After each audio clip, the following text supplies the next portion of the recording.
va falloir hurler, porter la voix. Bonjour les amis, vous êtes avec les Gilets jaunes constituants du 91 et du 92.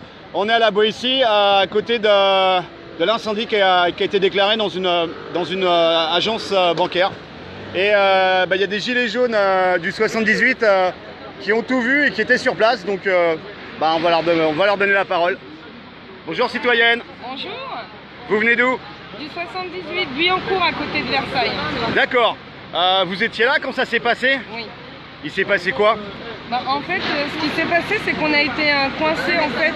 Porte la voix, il y a beaucoup de bruit. On a été coincé en fait par toutes les voies. En fait, on ne pouvait ni avancer ni reculer.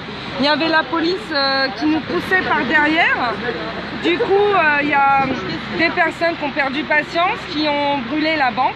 Mais comment on brûle une banque? Il faut de l'essence, ils avaient préparé le coup? Alors je t'avouerais que dans la foule, j'ai pas vu.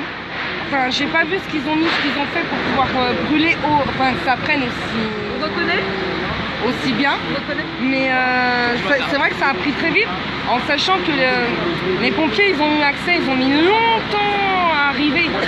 Donc en fait, vous étiez dans une nasse et il y a des gars qui sont énervés, qui ont mis le feu à l'agence bancaire.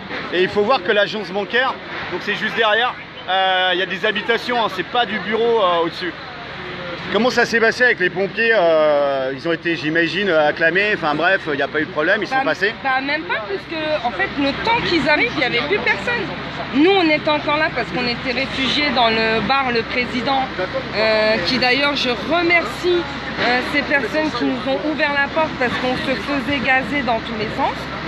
Je suffoquais, et je peux vous dire que je suis là tous les samedis, donc je connais, je sais ce que c'est. Mais là, on suffoquait vraiment. Le bar Le Président nous a ouvert les portes et je les remercie vraiment. Mais concrètement, enfin là, c'était du grand n'importe quoi. Alors, est-ce que, heureusement, apparemment, il n'y a pas eu de victimes? Heureusement. Donc, les pompiers ont évacué les habitants qui étaient juste au-dessus du brasier. Ouais. Alors c'est les CRS. Je dirais, alors autant ce sont les CRS qui ont sorti Les CRS sont montés pour... Ils ont sorti les enfants et les personnes. Mais eux, ils n'avaient pas d'échelle. Ils n'étaient pas encore arrivés, donc ils sont montés. Ah, ils sont montés, ok. Ouais. Donc, autant leur attitude envers nous, je leur reprocherais. Par contre, je les remercie d'avoir eu... leur travail pour une fois. Là, ils ont protégé la population. Ouais, hein. Exactement, je cherchais mon mot, mais voilà, ils ont sauvé des vies aujourd'hui, je le dis, même si pour moi, je pense qu'il faudrait peut-être qu'ils se réveillent. Et c'est de leur faute, enfin, c'est de leur faute parce qu'ils écoutent Castaner, ils écoutent le gouvernement qui nous maltraite. Juste, messieurs les forces de l'ordre, on n'est pas contre vous, on est avec vous, mais vous nous obligez, on est obligé d'en venir là. Ça fait 18 semaines qu'on est là, 18 semaines où le gouvernement nous crache à la gueule et c'est plus possible. Donc on vous le dit, on ne lâchera pas l'affaire et s'il faut aller plus loin, on ira plus loin. Ok, donc heureusement qu'il n'y a pas eu de blessés et encore moins de décès. Ils ont sorti combien de personnes Alors attends, si moi j'ai regardé 1, 2, 3, une maman avec 4 enfants. Aïe. Une dame et un monsieur. Donc là-dessus, merci. Chapeau voilà. Messieurs, mais on n'est pas contre vous, on est avec vous. Oui, s'il vous plaît, prenez conscience, prenez conscience.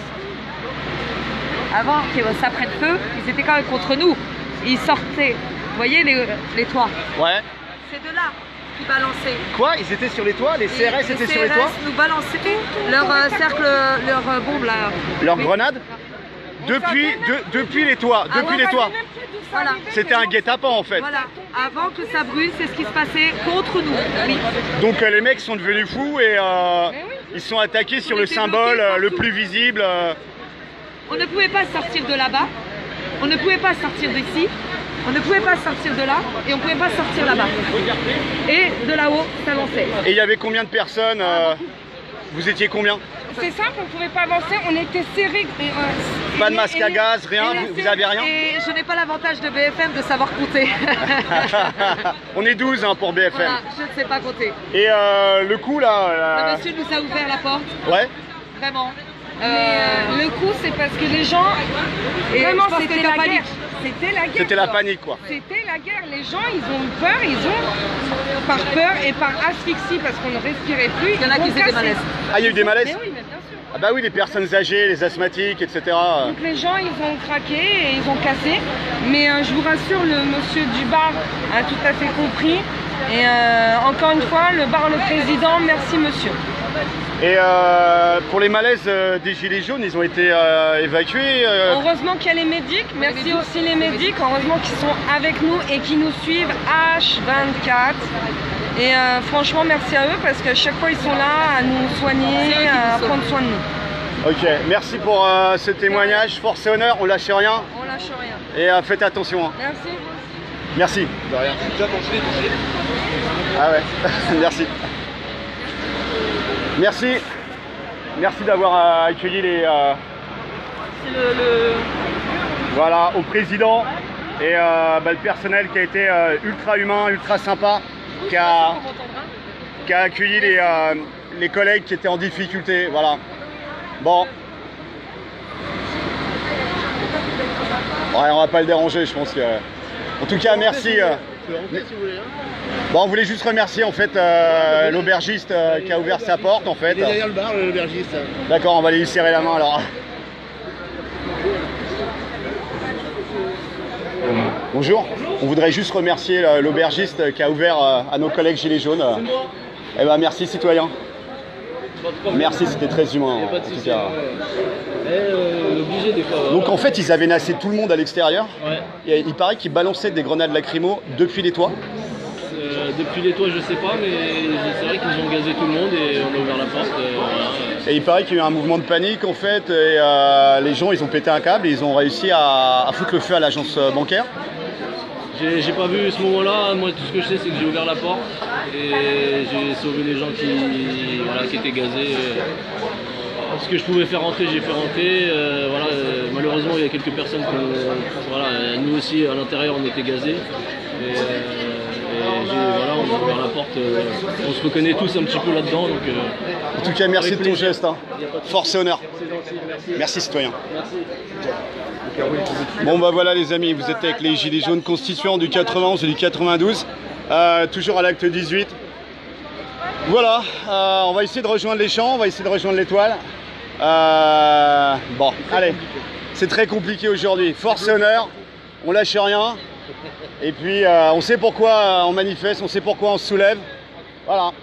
À bientôt les amis.